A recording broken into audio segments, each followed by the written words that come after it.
성부와 성자와 성령의 이름으로 아멘. 하늘을 우러러.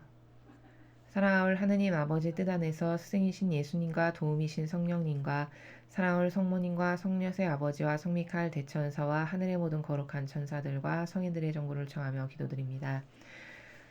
사랑하올 아버지 뜻 안에서 예수님과 어머니 오늘도 두 분의 가르침과 정신과 모범과 카리스마의 나라에서 용해되어 살지 못했던 모든 그 빈틈을 채워드리고자 하는 갈망과 열망의 나라에서 온 인류가 아버지께 드리지 못한 그 사랑, 그리고 마땅히 받으셔야 할 권리, 그리고 아버지만이 받으셔야 할 영예와 영광과 존경과 권능과 그 밖에도 피조물로서 또 자녀된 도리로서 사랑하는 아버지께 드려야 될 모든 소중한 가치 있는 것들을 예수님과 어머니의 정신세계에서 아버지께 하나도 남김없이 다 바쳐드리고 되돌려드리오니 아버지 너그러이 받아주시옵소서.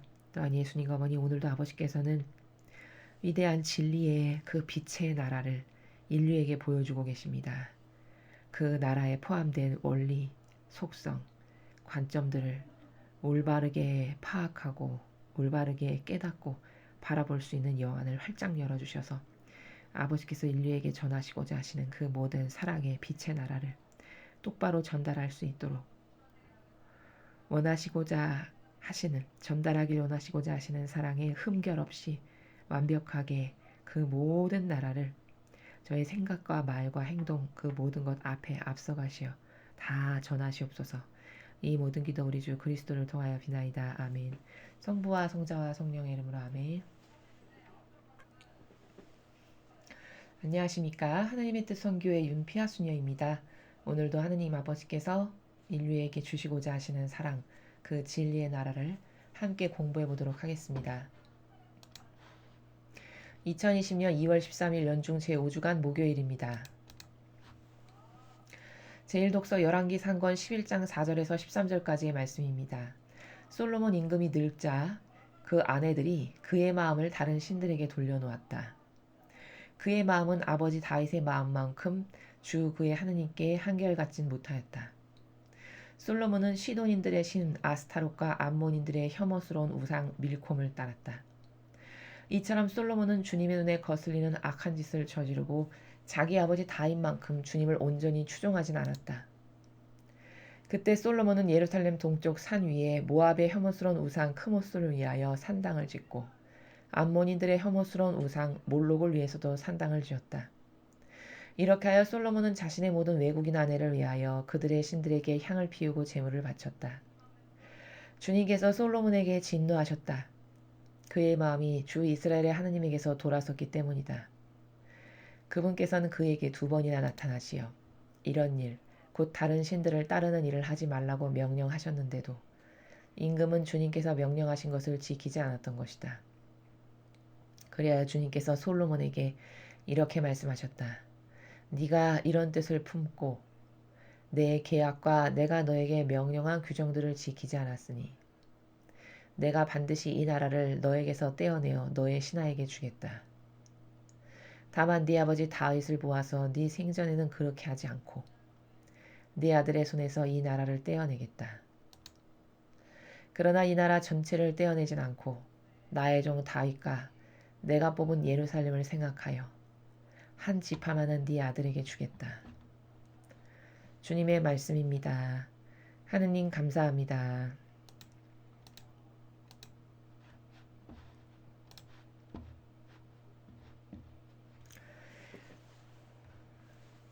네, 오늘은 열왕기 상권의 11장 4절에서 13절까지의 내용을 여러분 지금 함께 읽으셨습니다. 어제까지 우리가 배운 것은 솔로몬이 정말 주님의 크나큰 그 은총과 사랑을 아주 많이 받아서 그 은총과 사랑 덕분에 정말 지혜의 왕이 되었죠. 그리고 슬기의 왕이 되었고, 그래서 하느님께서 자신에게 허락하신 지혜와 슬기로 먼 나라에 있는 이방인 신을 모시는 스바의 여왕까지 찾아와서 감탄에 감탄을 마지 않을 만큼 모르는 것을 다 적어와서 물어봤는데 대답 못하는 것은 하나도 없을 만큼 지혜로웠던 그런 솔로몬의 모습을 보셨습니다. 자, 그랬던 솔로몬이 이제 오늘 11개 상권 11장에 오니까 변질되어 가는 모습을 우리가 지금 보고 있습니다. 왜 이렇게 되었는가에 대한 분석, 원인의 분석이 굉장히 중요하겠죠. 솔로몬이라는 왕도 초반에는 초창기에는 굉장히 반향을 잘했습니다. 그래서 11개 상권의 초반에 보면은 하느님께서 내가 너에게 무엇을 줄까라고 여쭈어 보시죠. 그랬더니 솔로몬이 대답하기를 저는 어린아이에 지나지 않아서 저는 정말 의탁하고 믿고 저를 완전히 내어 맡길 하느님 아버지 앞에 저는 어린아이에 지나지 않고 이렇게 거대한 많은 민족을 백성을 저에게 주셨는데 저는 그럴 능력이 전혀 없는 사람입니다. 그러니 하느님 저에게 맡겨주신 백성을 잘 이끌 수 있는 지혜를 주십시오. 이렇게 올바르게 반향해서 하느님이 그것에 감탄하셔서 그래 네가 너를 위해서 네 장수를 위해서 네 목숨을 위해서 너의 적을 쳐부수는 혹은 너의 재물을 위해서 너 자아가 좋아지는 걸 원치 않고 내가 너에게 맡긴 나의 백성을 위해서 네 이웃을 위해서 그것을 청했으니 과연 네가 올바르게 청했다. 네가 옳다. 너의 그 오름이 내 맘에 들어서 네가 청하지 않은 것까지도 주마 하고 수많은 풍요와 영예의 은총까지 다 주셨습니다. 자, 그랬던 솔로몬이 이제 점점 나이가 들고 늙어가면서 이렇게 완전히 변질되어 가는 것을 우리가 볼 수 있죠. 자, 왜 이렇게 되었을까? 솔로몬은 다윗하고는 좀 왕권을 가지기까지의 과정이 첫 번째로는 좀 달랐습니다. 다윗은 완전히 바닥에서 자신이 모든 것을 다 일구어서 왕이 되었던 인물이고, 즉 사울의 수많은 위협과 목숨의 그 위협 속에서 그리고 불안 초조 속에서 고통 가운데서 도망다니며 이런 가운데 그것을 참고 인내하고 기다리고 그 가운데서도 꼿꼿하고 올바르게 하느님께 반향하는 이런 어떤 고통의 시간들 가운데 단련이 되면서 왕이 되었습니다. 근데 솔로몬은 상대적으로 그냥 아버지가 완벽하게 다 이루어놓던 번영의 기틀 위에 그 자식으로서 왕권을 이어받은 다윗에 비하면 고통과 희생과 어떤 인내와 끈기로서 무엇을 기다리고 갈망하고 노력해서 스스로 읽어서 하느님께 반향을 드렸던 그런 인물은 아니죠. 그러니까 여기서 벌써 그 근성의 질의 무게가 좀 다른 것이죠. 우리는 흔히 부모님들이나 어르신들께서 이런 말씀을 하십니다. 젊어서 고생은 사서 한다. 이런 말씀을 하시죠. 그 말은 진리적 관점에서 봤을 때 과연 옳은 말입니다. 고통이라는 것은 정말 영혼에게 고통보다 더 좋은 보약은 없고 고통을 통해서만 영혼은 단련되고 강해지고 성숙해지는 것이며 고통을 통해서만 겸손해지고 정직해질 수 있는 것이라는 면에서 보았을 때 과연 고통은 돈을 주고 사서라도 해야 될 만큼 영혼에게 유익이 되는 겁니다. 그런 면에서 봤을 때 다윗은 고통 가운데 무려 15살에 기름 부음을 받았지만 30의 왕이 되는 15년간의 기다림 가운데 많은 고통과 인내와 희생과 그 가운데서도 올바른 반향을 하기 위한 절대성과 유일성을 지켜야 했고 이런 과정들이 있었어요. 근데 솔로몬은 그 아버지가 그냥 다 이뤄놓은 가운데에서 물론 왕자들 사이에 다툼은 좀 있었지만 그렇다고 해서 자기가 개척을 했거나 희생과 고통 가운데 맨 땅에서 무엇을 일궈냈거나 이런 과정을 통해서 왕이 된 사람은 아니죠. 그런 면에서 아버지 여기 지금 아버지 다윗과 처럼 한결같지 못했다 하셨죠. 이게 왜 그러냐? 근성이 아버지만큼 훌륭하지 못했던 거죠. 여기 다윗의 마음만큼 주 구해 하느님께 한결같지 못했다. 이게 이 나라가 뭐냐? 다윗처럼 속성과 근성이 하느님 아버지께는 아주 절대적이고 그죠? 절대적이고 유일했어요. 다윗이. 물론 2번의 실수가 있었지만 그때도 금방 회개했고 정직한 마음으로 저는 하나님께서 주신 죄를 다 받겠습니다. 이렇게 고백할 만큼 정직했던 좋은 속성과 근성이 있었죠. 거기에 비하면 솔로몬은 질이 좀 많이 떨어졌다라는 것을 우리가 4절을 통해서도 그의 아버지에 비해서 하느님께 그렇게 한결같이 절대성과 유일성이 없었던 거죠.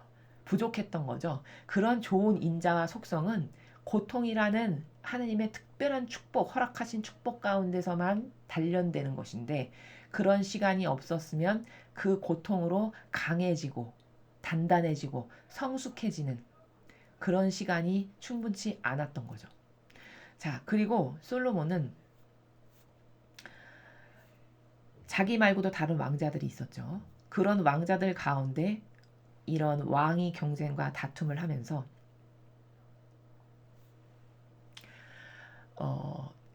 자기가 적자가 아니고 자신의 엄마가 그 어머니가 우리가 다 알다시피 다른 그 남편의 아내를 취해서 그 여인에게서 낳은 아들이었잖아요. 그러니까 그런 것에 대한 컴플렉스도 가지고 있었다는 거죠. 그런 것이 내면적으로 존재했었다. 자, 그리고 또 여기 지금 수많은 이방인의 아내들이 있었다는 것을 알 수 있습니다.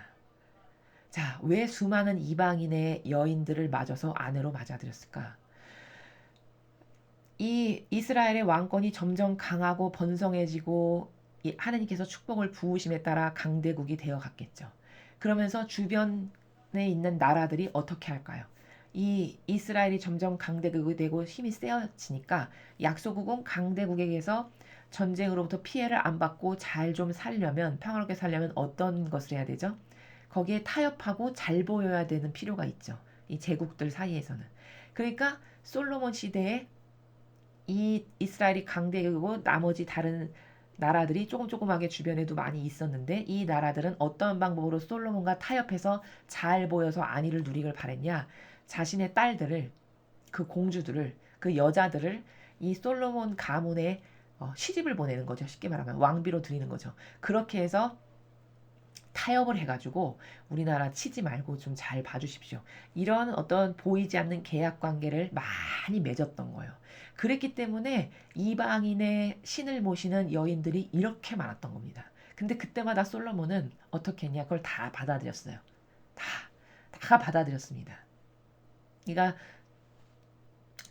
솔로몬에게 그 부족했던 정신의 한계성이, 여러분, 나르시즘이라고 있습니다. 찾아보십시오. 나르시즘이라는 거는 이를테면 자아도취병이에요. 그래서 뭐 이런 거 있죠. 흔히 하는 말로 거울아 거울아 누가 가장 이쁘니? 그러면 그 거울 속에 있는 그 어떤 존재가 당신이 가장 이쁘다고 이렇게 말해줘야만 거기서 만족을 느끼고 자아에 도취해서 그렇지 내가 제일 이쁘지, 뭐 이런 정신병적인 정신 착란의 이런 것이 나르시즘인데, 솔로몬에게 그런 것이 있었어요. 자란 그 환경으로부터 가지고 있는 결핍, 자기가 적자가 아니라고 하는 그 결핍 때문에 항상 많은 사람들로부터 칭송을 받고 좀 인정을 받아서 내가 정당성을 가진 왕이라는 것을 스스로가 만족을 좀 느끼는 것을 좋아하고 즐겼던, 그래서 그런 자아도취병이 있었던 나르시즘이 있다라는 것을 우리가 어디서 발견할 수 있냐? 솔로몬이 적었다라고 구전되어서 전해지는 아가서가 있습니다. 그 아가서가 보면은 사랑에 관련된 이야기거든요. 그 저자가 솔로몬이라고 전해지는데, 거기 보면은 그 인간적인 굉장히 사랑을 많이 갈구하고 인간적인 사랑의 관계성 가운데서 자신이 되게 그 좀 전에 제가 말씀드렸던 것 같이 많은 이들이 자기를 좀 좋아하고 사랑해주는 그런 것을 즐겼던, 뭐 이런 나라가 거기에서 펼쳐지는 것을 우리가 발견할 수 있거든요. 이런 것을 통해서 봤을 때 솔로몬은 그런 성장 과정에서 여러 가지 한계와 결핍이 있어가지고 그냥 한 명의 여인, 몇 명의 여인, 이스라엘의 몇 명의 여인만 얻었으면 됐을 텐데 주변의 강대국들이 임금님이 최고입니다, 임금님이 최고입니다 이렇게 하면서 떠받들면서 자신의 딸들을 다 이렇게 주니까 그래? 내가 이렇게 최고란 말이지? 그래, 네 딸도 받아들이마. 그래, 네 딸도 받아들이지. 이런 어떤 정신병자 같은 사고방식을 가지고 있었던 거죠. 그래서 그렇게 아내가 많았어요. 첩도 진짜 많았고, 사실적으로 역사서에 기록된 것을 보면 그렇게 많았습니다. 그리고 그 중에서 이방인 아내들이 헤아릴 수 없을 만큼 많았어요.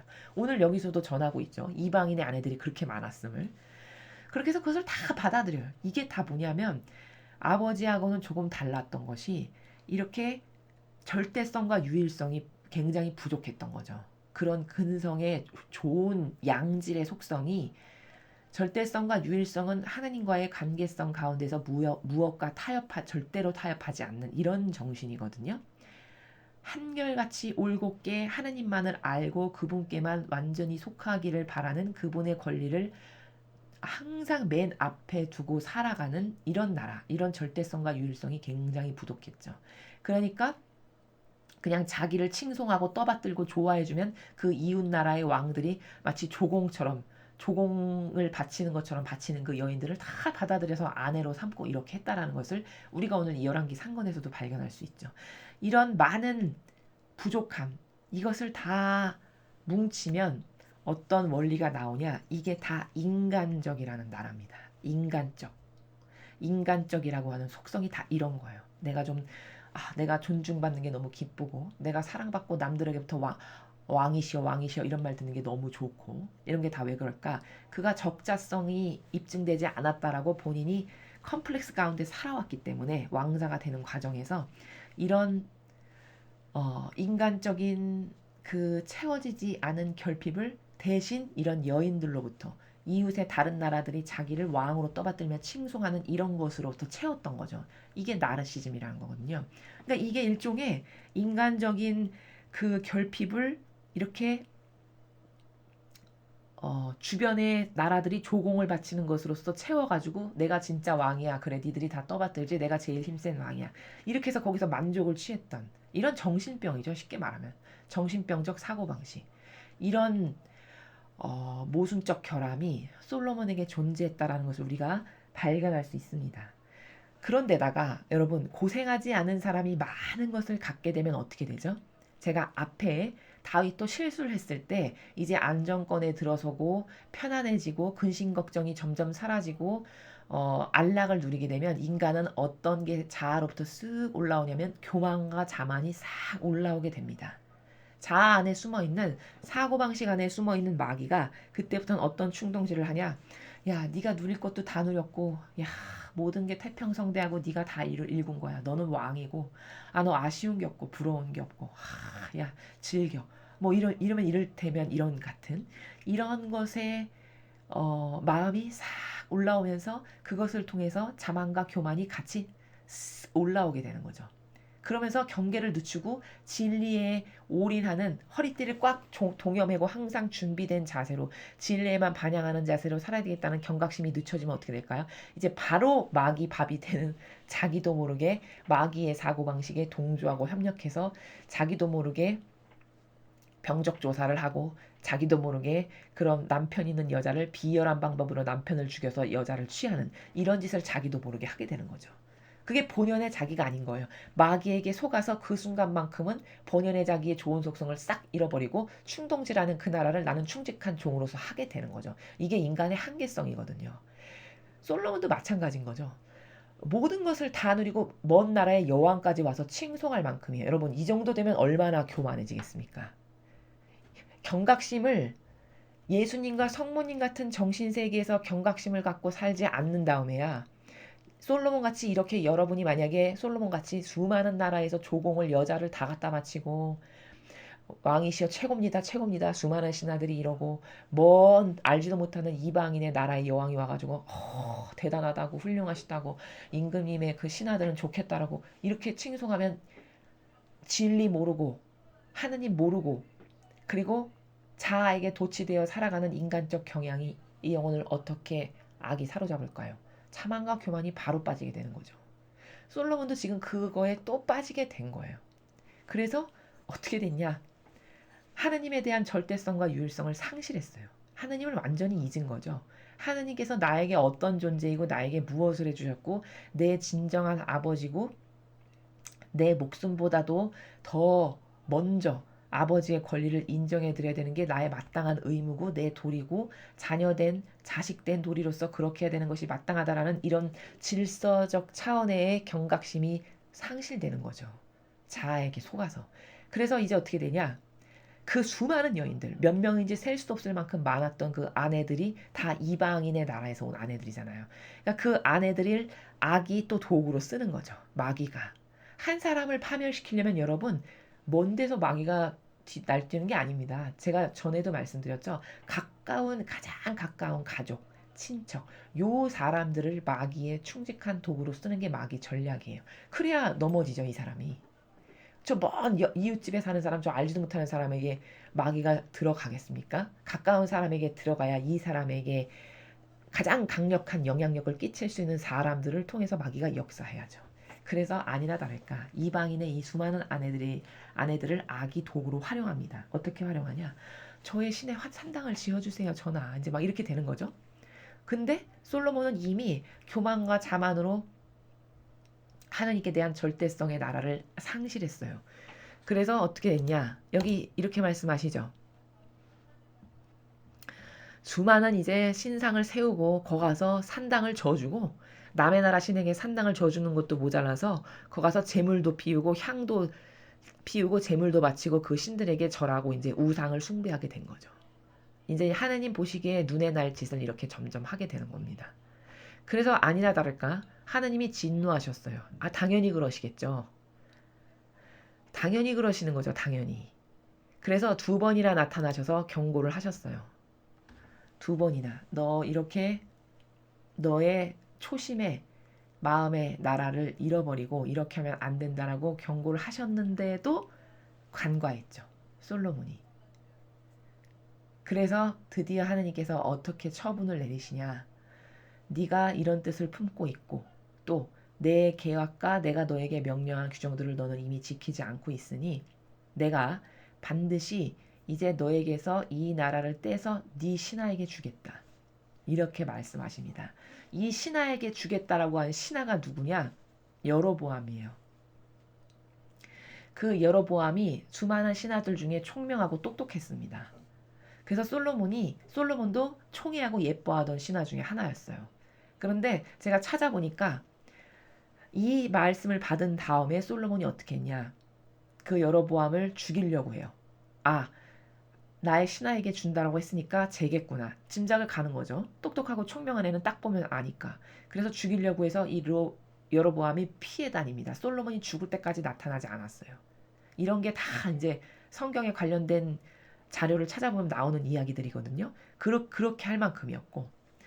근데 하느님이 얼마나 신실한지 보십시오. 다만 지금 당장 벌을 내려서 때려 죽여도 시원치 않을 텐데 아버지가 이토록 신이 성실하세요. 그러니까 한번 약속하신 것을 웬만해서는 뒤바꾸거나 파기하시질 않아요.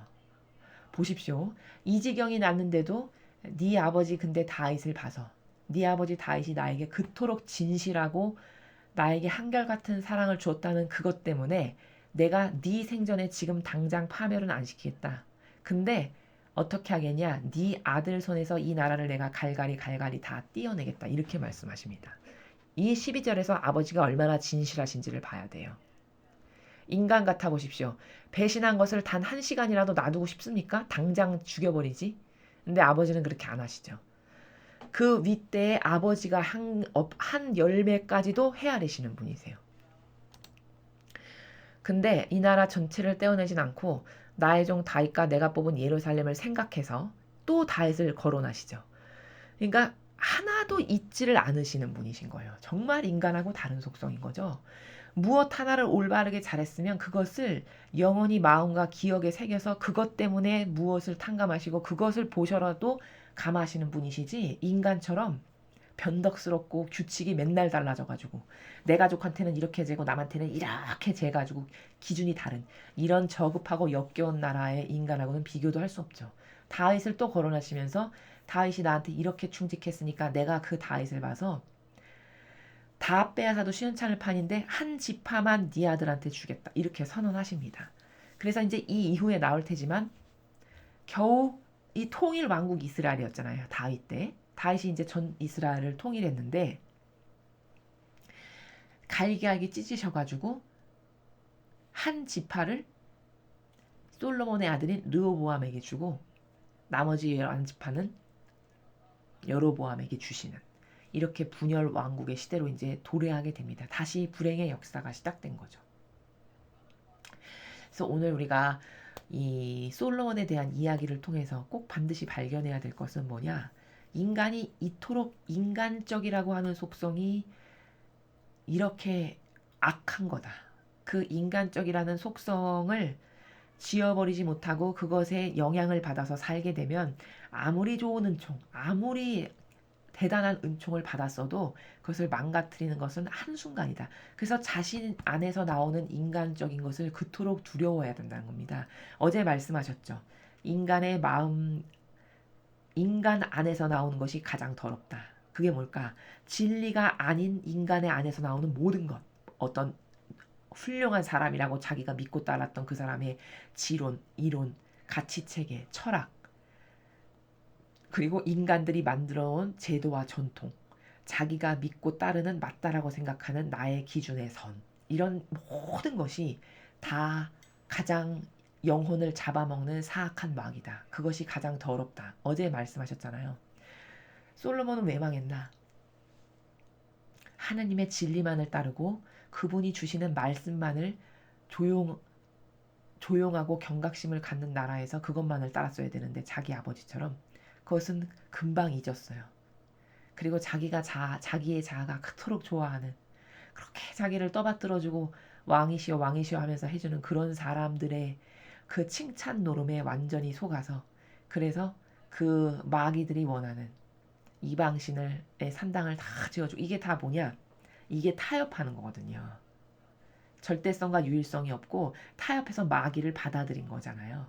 이거 굉장히 영적으로 봤을 때는 역겨운 겁니다.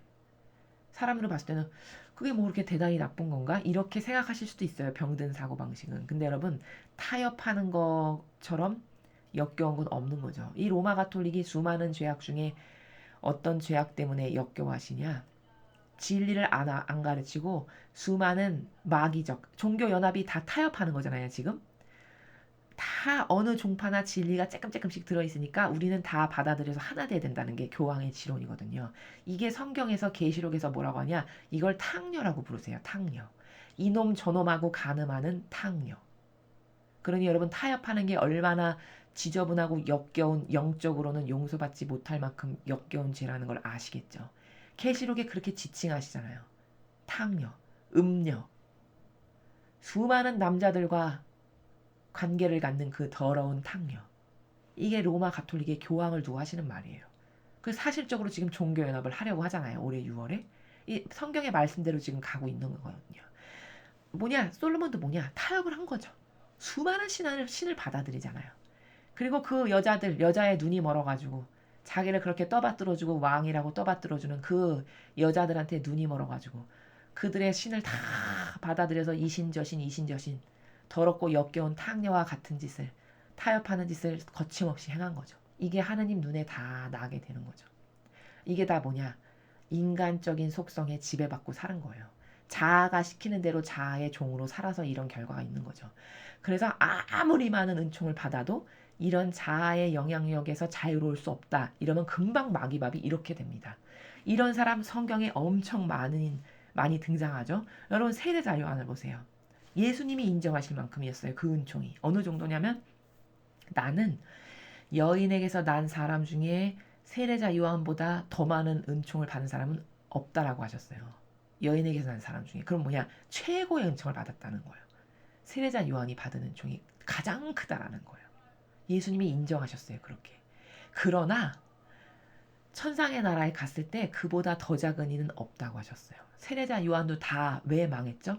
예수님이 이 사람보다 더 많은 은총을 받는 사람은 없다라고 인정할 만큼 어마어마한 은총을 하느님이 쏟아 부으셨는데 그 은총을 다 헛되게 했죠. 뭐 때문에? 그 인간적인 자신의 자아의 그 경향 때문에.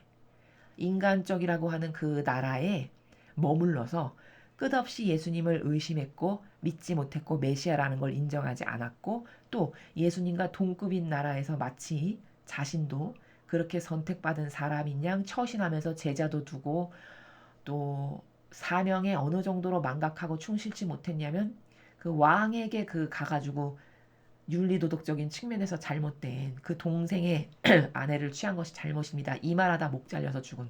이거 사명하고는 직접적 관계성이 없는 거거든요. 이런 수많은 효용과 가치의 손실만을 남겨둔 채 죽었어요. 허무하게. 그래서 결국에는 하느님께서 그 사명을 주실 때 주시고자 하시는 엄청난 은총과 축복을 열매 맺게 한 것은 고작 얼마 되지 않는, 그래서 천상의 제일 꼴찌 밑에 나라에 갈 수밖에 없는 운명에 처해진 게 또한 세례자 요한이었죠. 그도 왜 그렇게 될 수밖에 없었냐, 운명이. 그 자신의 인간적이라는 것을, 그 한계를 극복하지 못한 거죠. 똑같은 겁니다, 솔로몬도. 그래서 그 아버지로부터 수많은 열매도 전승받았고, 또 하느님으로부터 올바르게 반향을 해서 받은 것도 그토록 많았는데 한순간에 똥이 되게 하잖아요.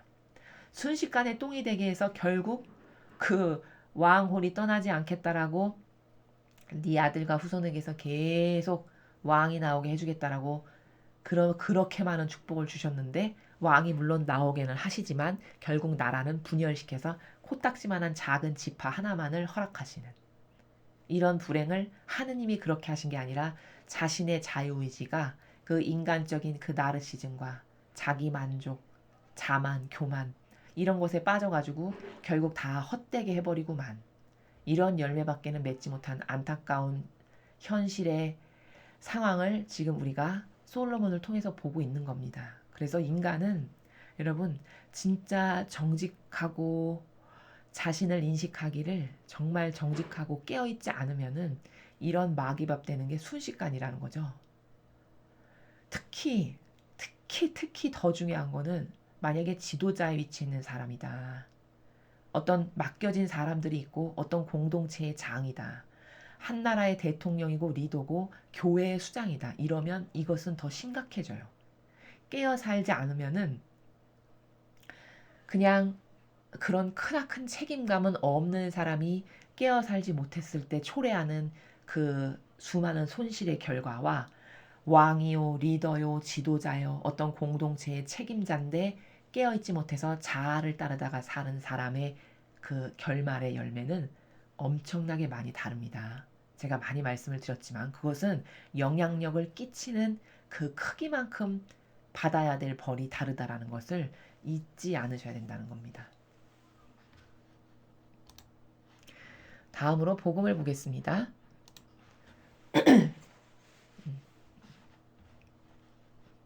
마르코복음 7장 24절에서 30절까지 말씀입니다. 주님 영광 받으소서. 그때 예수님께서 티로 지역으로 가셨다. 그리고 어떤 집으로 들어가셨는데 아무에게도 알려지길 원하지 않으셨으나 결국 숨어 계실 수가 없었다. 더러운 영이 들린 딸을 둔 어떤 부인이 곧바로 예수님의 소문을 듣고 와서 그분 발 앞에 엎드렸다. 그 부인은 이교도로서 시리아 페니키아 출신이었는데 자기 딸에게서 마귀를 쫓아내 주십사고 그분께 청하였다. 예수님께서 그 여자에게 먼저 자녀들을 배불리 먹여야 한다, 자녀들의 빵을 집어 강아지들에게 던져주는 것은 옳지 않다 하고 말씀하셨다. 그러자 그 여자가 주님, 그러나 상 아래에 있는 강아지들도 자식들이 떨어뜨린 부스러긴 먹습니다 하고 응답하였다. 이에 예수님께서 그 여자에게 말씀하셨다. 네가 그렇게 말하니 가보아라. 마귀가 이미 내 딸에게서 나갔다. 그 여자가 집에 가서 보니 아이는 침상에 누워있고 마귀는 나가고 없었다. 주님의 말씀입니다. 그리스도님 찬미합니다. 자, 여러분,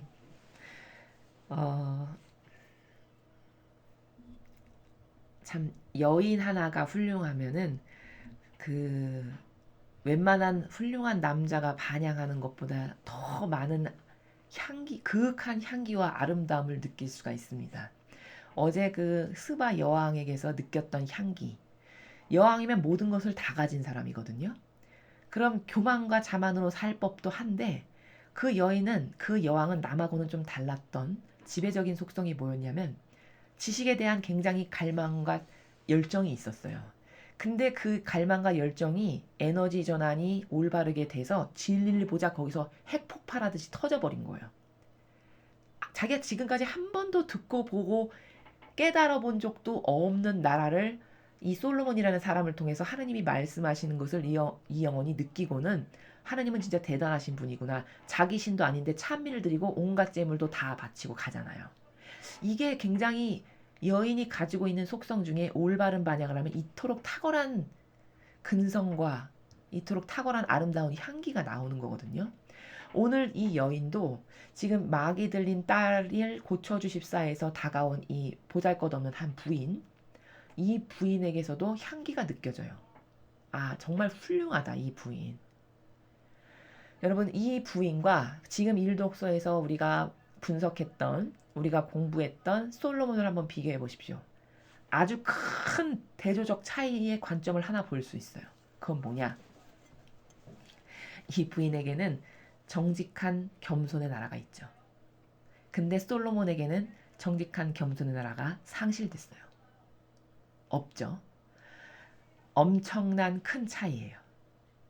자, 이 여인이 어느 정도로 정직하고 지혜로우냐면 자기는 예수님을 믿지도 않는 이스라엘 백성도 아니에요.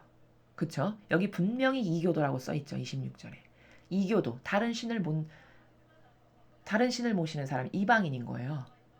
근데 예수님의 소문을 들었겠죠. 메시아시다, 구원자시다, 이러이런 기적과 치유가 매일 일어난다. 분명히 이런 걸 들었겠죠. 그리고는 믿었어요. 아, 그분이라면 내 딸을 낳게 해주겠구나.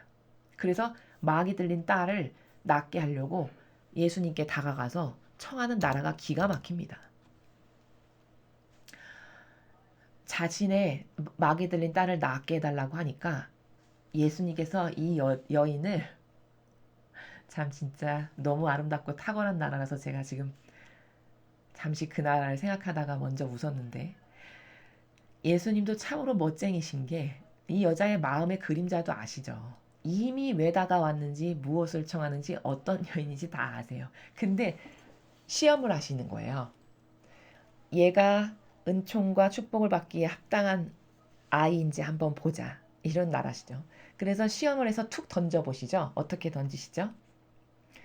제 딸이 마귀가 들렸는데 좀 고쳐주십시오, 주님. 이렇게 하니까 예수님이 이렇게 하시죠. 먼저 자녀들을 배불리 먹여야 한다. 자녀들의 빵을 집어 강아지들에게 던져주는 것은 옳지 않다. 이렇게 하셨어요. 이게 무슨 말이냐면은 이 여자한테 너는 개다라는 거예요. 내 자식들이 있고 너는 이방인이니까 나한테 너는 하나의 개에 불과해. 내가 개한테까지 던져줄 빵은 아직 없어. 이 말이거든요. 엄청 자존심이 상하고 기분 나빠야 될 말이거든요. 근데 이 여인이 얼마나 지혜롭고 슬기로우며 정직한지를 보십시오. 반향의 나라가 탁월해요. 28절에 뭐라 하시냐면 이 여자가 주님 맞는 말씀이에요. 예. 그러나 상 아래에 있는 강아지들도 그 자녀들이 떨어뜨린 부스러기는 먹을 수 있지 않습니까? 이렇게 대답을 해요. 여러분 감탄스럽지 않습니까?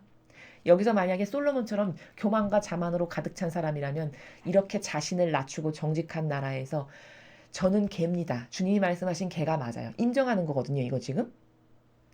주님, 그러나 상 아래에 있는 강아지들도 예, 저한테 개라고 하셨죠. 저는 주님의 입장에서 봤을 때 개가 맞습니다. 이방인이니. 주인이 기르는 개. 그러나 그 개도 주인과 주인의 자녀들이 먹고 남은 빵 부스러기 땅바닥에 떨어지는 거, 그거는 그래도 좀 주실 수 있지 않겠습니까? 이 말이에요. 얼마나 정직합니까? 그리고 얼마나 지혜로워요. 자신의 딸을 고치기 위해서. 이런 지혜와 정직성의 탁월성이 이런 보잘것없는 여인에게서 지금 나오는 거예요. 정신 세계가 거기서 사니까. 근데 여러분, 솔로몬이 만약에 지금 누가 왕인데, 솔로몬이 수만 명의 여인을 거느리고 사는 왕인데 누가 와가지고 솔로몬이 좀 아쉬운 게 있어. 근데 이런 만약에 예수님이 그 시대에 계셨으면 아쉬운 게 있어서 예수님한테 가서 이런 말을 해야 돼. 그래서 제 자녀가 막이 들렸는데 좀 고쳐주십시오. 이렇게 했는데 예수님이 야, 나는 먼저 고쳐줘야 될 사람이 있고 나는 너한테 지금 던져줄 그런 여력이 없어. 넌 나중에 와라.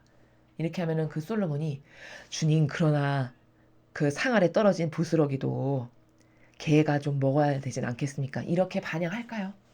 이 여인처럼? 오늘 일독서에서 본 솔로몬이라면 절대로 그런 반영을 안 하겠죠. 그래? 관도 이러고 갔을지도 모릅니다. 이게 어떤 차이냐? 어떻게 이 여인은 이런 반향을 할 수 있을 만큼 탁월한가, 정신세계가. 자, 그래서 고통이 대단히 좋은 거라고 제가 매번 말씀드리는 거예요. 이 여인은 이 딸이 막이 들려서 지금 수년간 고생하면서 이미 고통 가운데 단련된 마음의 자세가 낮춰진 상태예요. 그 고통으로 단련돼서.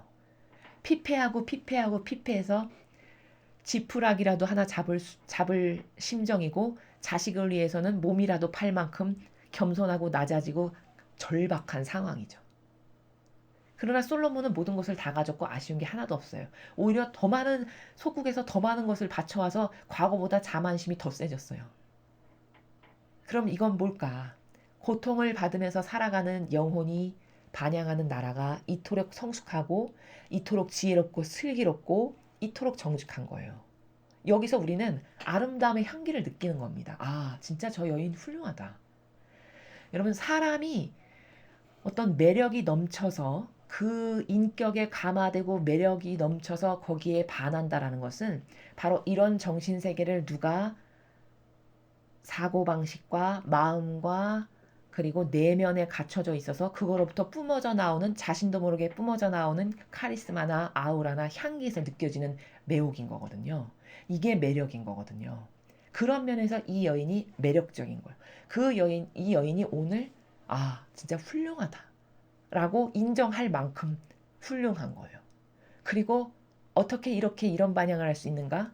지금 고통 가운데 자신이 예수님으로부터 이거라도 갈망으로 잡지 않으면 내 자식은 다시 고칠 수 없고 한평생 막이 들린 자식으로 살다 죽을 수밖에 없는 이것에서 너무 절박하고 각박한 거죠. 이러니까 여기서 정직과 겸손이 나올 수밖에 없는 거죠.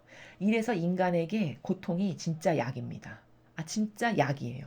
그것보다 더 인간의 정신세계를 고도적으로 함양시킬 수 있는 약이 없어요. 이래서 여러분, 고통을 싫어하는 것은 굉장히 어리석은 거예요. 영적인 차원에서 봤을 때. 여러분, 성인 성녀들의 글의 전기를 읽어보십시오. 거기 전기를 읽어보면은 루이사 피카레타 같은 경우는 나중이 되면 점점 어떤 나라로 고도적으로 발전하냐면 고통을 제발 주십시오. 예수님, 고통을 제발 주십시오. 저에게 고통을 조금이라도 제발 더 주세요. 이렇게 갈망하고 울부짖어요. 그럼 영적인 걸 모르는 사람의 눈으로 봤을 때는 저렇게 저거 가식인가? 어떻게 저런 말을 할 수가 있지? 저거 좀 저렇게 진실되진 않아 보이는데 사람 고통 좋아하는 사람이 어딨어? 이렇게 생각할 거예요. 아마 저급한 수준에서는. 근데 그분이 말씀하시는 그 나라가 진짜예요. 영적에서는. 진실된 나라죠. 그 사람은 고통의 효용과 가치를 너무 잘 아는 거죠. 자기가 체험하고 매일같이 예수님과 만나서 교감을 하면서 그 세계가 뭔지를 대낮처럼 보는 거예요. 그러니까 남이 안 보이는 게 보이니까 그 세계의 효용과 가치를 너무 잘하니까 계속 갈구하는 거죠. 갈망으로. 이렇게 다른 겁니다. 정신세계의 차원이라는 거는. 오늘 이 여인이 이방인인데다가 하느님이 누구신지 잘 알지도 못하는 사람이에요. 이교도라고 분명히 여기 얘기했죠. 근데 이런 반향을 한단 말이죠. 이렇게 자존심을 팍팍 건드리는 말씀을 예수님이 한번 툭 던져보신 거예요. 얘가 어떤 반향을 하나, 선물을 받기 합당한가 어디 보자 하고 탁 던져보셨어요. 근데 이 여인이 기똥차게 반향을 잘해요. 그러니까 예수님이 감탄하셔서 네가 그렇게 말하니 가보아라. 마귀가 이미 내 딸에게서 다 나갔다. 이렇게 말씀하시죠. 근데 여러분, 이 성경의 이 29절은 굉장히 많이 축소됐어요. 제가 예전에 봤던 과거의 성경은 그게 아마 이 마르코 복음인지 다른 복음에서 제가 봤는지 지금 정확하게 기억이 안 나는데, 지금 이 로마 가톨릭이 성경을 굉장히 여러 번 바꾸거든요. 무슨 2000년 새 성경, 무슨 성경 이렇게 해가지고 성경의 그 종류가 되게 많아요. 근데 그거는 이 로마 가톨릭은 명분을 내세우기를 그렇게 많은 성경을 만들면서 다양한 성경을 보면 좋다 요렇게 말을 하거든요. 근데 여러분, 그건 잘못된 겁니다. 그 관점이 잘못된 거예요. 진리는 제가 말씀드렸죠. 절대성의 나라기 때문에 절대로 변질되면 안 되는 거거든요. 그렇게 여러 개의 성경을 만드는 거는 이 로마 가톨릭의 마귀가 어떤 의지를 갖고 그런 거냐면 자꾸 경계를 허물고 흐트러뜨리기 위해서인 거예요. 단어의 의미도 흐트러뜨리고 경계도 허물어가지고 이 단어 아니면 절대로 표현할 수 없는 나라가 있는 거거든요. 요 단어를 쓰지 않으면 그 의미가 희박해지거나 희석되거나 교묘해지거나 변질되거나 이런 단어의 나라가 존재한다는 거죠. 근데 그런 것을 자꾸 변질시키고 조금씩 바꾸는 거예요. 이러면서 성경에 나오는 예수님의 정신세계의 절대성을 자꾸 허무는 거거든요. 이런 교묘한 의지로 성경을 많이 만드는 거지 무슨 다양한 여러 개를 보면 좋다? 그게 어디에 나오는 원리입니까 도대체? 성경에 그 어떤 원리가 진리는 다양한 것을 보면 좋다라는 원리가 어디 나오나요? 진리는 절대성의 나라인데. 완전히 인간적인 해석을 해서 그렇게 희석시킨다. 이게 다 마귀적 술수인데 아무튼 그래서 옛날에 보면 이 부분의 구절이 예수님이 여기서 이렇게 하시지 않아요. 이것보다 더 크게 감탄하세요. 아 여인아 네 말이 옳다. 이렇게 감탄하신다고요. 이 여인에게서. 근데 여기 지금 다 희석시켰잖아요. 빼버리고. 네가 그렇게 말하니 가봐라. 이거랑은 완전 다른 나라죠. 이거보다 훨씬 더 감탄하시면서 여러분이 한번 찾아보십시오. 과거의 성경일수록 더 올바릅니다. 옛날 성경일수록 더 변질이 덜 돼 있어요. 그래서 제가 자꾸 옛날 성경 공동 번역으로 뭐 바꾸면 바꿀수록 계속 망가지는 거거든요. 그러니까 최대한 안 바꾼 과거의 성경을 보시는 게 좋아요. 그 과거의 성경을 보면은 이 부분에서 예수님이 지금 27절의 나라는 예수님이 이 여인이 어떻게 반향하나 내가 고쳐주기에 합당한가 한번 던져보신 거예요. 시험을 하신 거예요. 근데 28절과 같이 답을 하니까 너무 만족스러우신 거거든요. 얘 받기에 합당하구나. 얘는 상급을 받기에 합당한 훌륭한 여인이야. 그래서 29절에 응답하는 이런 세계예요. 그러니까 이렇게 뜨뜨미지근하게 이렇게 말하시질 않죠. 그래서 다른 성경 보면 과거의 그 성경을 보면은 여인아 과연 네 말이 옳다. 가보거라 이미 네 딸이 다 나았다. 이렇게 칭찬하신다고요. 이 여인의 이런 믿음에 대해서. 그리고 이런 정직성을 칭찬하신다고요. 예수님께서. 거기에 감탄하시는 게 있습니다. 이건 굉장히 많이 바뀌었어요. 지금. 그래서 여자가 진짜 가보니까 자기 딸한테 있던 마귀가 나가가지고 딸이 낳은 거죠. 이 여인. 어제 봤던 스바의 여왕. 마리아 막달레나, 유디카 같은 여인, 그리고 에스더와 같은 그런 왕비. 이 여인들의 공통점이 뭐냐? 굉장히 정직성이 좀 남다르고 진실되고 사람들이 그리고 하느님을 믿고 신뢰하는 그런 정신의 나라가 있었고 이런 훌륭한 속성들을 가진 여인들을 성경에서 우리는 꽤 많이 발견할 수 있거든요. 이런 탁월성의 나라가 그들의 그 정신 세계를 반영하는 거고 오히려 많이 가진 이런 솔로몬과 같은 왕에게서는 절대로 나올 수 없는 이런 정직성이 오늘 이 보잘것없고 허름하고 가진 것 없는 이런 여인에게서 이런 아름다운 정신의 나라의 속성을 우리가 지금 보고 감탄하고 있는 거죠. 만약에 교만과 자만으로 살아가서 남부럽지 않게 살고 아쉬울 게 없는 사람이다. 그럼 절대로 28절 같이 답하거나 말할 수 없습니다. 그쵸? 지금 세상도 그렇잖아요, 여러분.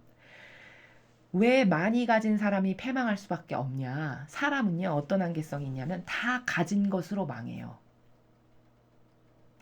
많이 가지면 가질수록 더 겸손하고 더 낮아지고 더 정직해져야 되는데 사람은 한계성의 임계질량이 좀만 들어가잖아요, 뭔가. 그럼 그거 갖고 벌써 배 내밀고 배 두드리는 이런 저급한 수준이 인간의 한계성이에요.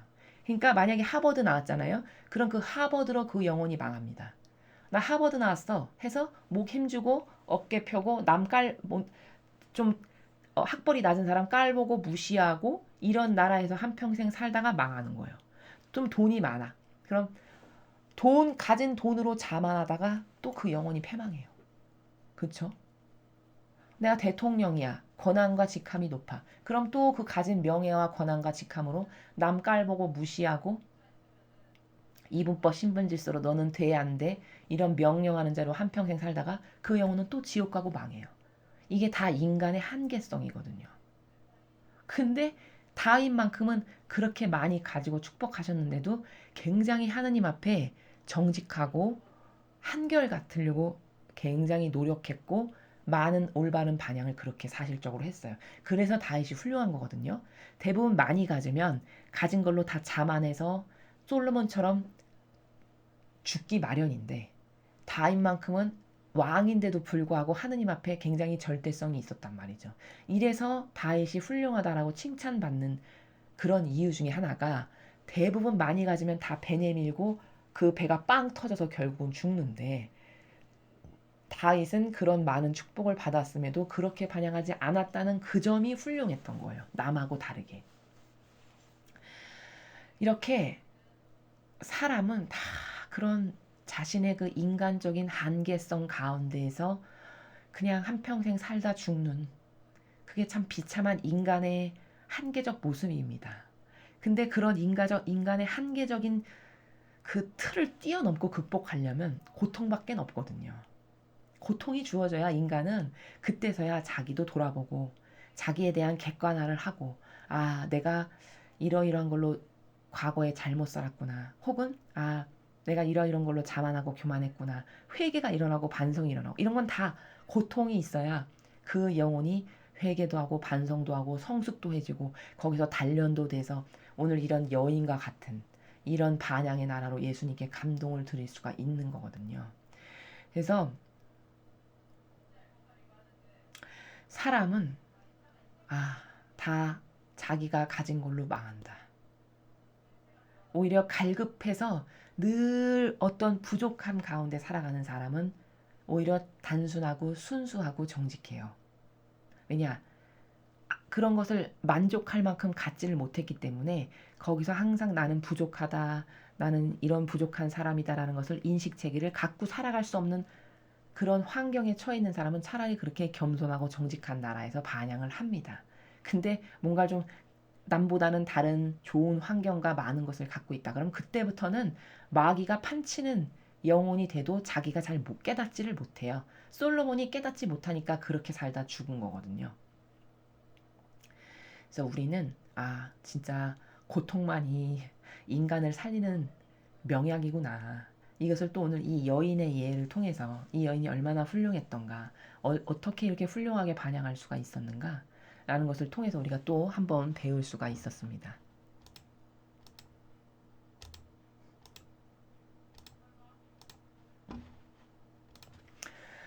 네, 오늘의 복음에서도 우리는 많은 것을 배웠죠. 솔로몬이 왜 저렇게 패망했을까? 왜 결국은 주신 은총을 하나도 효용과 가치를 100%로 맺지 못하고 다 쓰레기통에 갖다 처박는 이런 왕이 됐을까?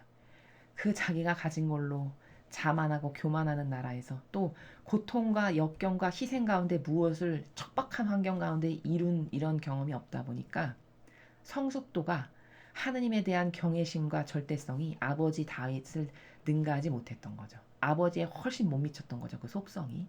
그래서 그런 모든 원인이 패망의 길로 이끄는 왕이었으나 그리고 수많은 축복을 받은 아주 선택받은 특별한 왕이었으나 결국은 또 그 자아에 올라오는 그 자신의 그 기운을 인간적이라고 하는 것을 다스리지 못해서 꺾지 못해서 결국은 패망하게 됐다라는 것과 복음을 통해서는 그 이방인 여인의 하느님께 대한 예수님께 대한 그 올바른 반향의 나라를 보면서 정말 훌륭하다. 저런 아름다운 향기가 나오려면은 그거는 만들어내거나 뭐 억지로 인위적으로 일회성으로 뭘 한다고 해서 형성되는 나라가 아닌 거거든요. 이것은 정신이 그 나라의 위치에 있을 때만 가능한 나라예요. 그럼 이 여인은 왜 그랬을까? 속성이 정직한 것을 갖고 있는데 자기가 지금 굉장히 열악한 환경이잖아요. 자신의 자식이 이런 병, 마귀와 함께 시달리면서 그러면서 다 모든 것을 내려놓은 그 정직의 나라의 영혼이 위치해 가서 사는 거죠. 그리고는 그 갈박하고 절박한 부모라는 마음이 자식을 위해서는 뭐라도 다 해야겠다는 이 사랑의 마음의 나라가 예수님께 올바른 반향을 할 수 있었다.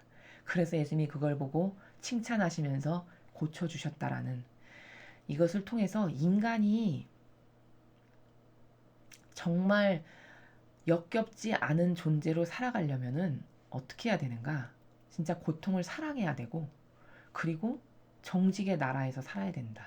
정말 하느님 앞에 그 누구보다도 모든 것을 다 아시는 하나님 앞에 나는 얼마나 절대적으로 정직할 수 있는 사람인가. 이것에 대해서 오늘 하루 동안 곰곰이 생각해 보시는 그런 여러분들이 되셨으면 좋겠습니다. 이상으로 2020년 2월 13일 연중 제 5주간 목요일 복음 해설을 마치겠습니다. 감사합니다.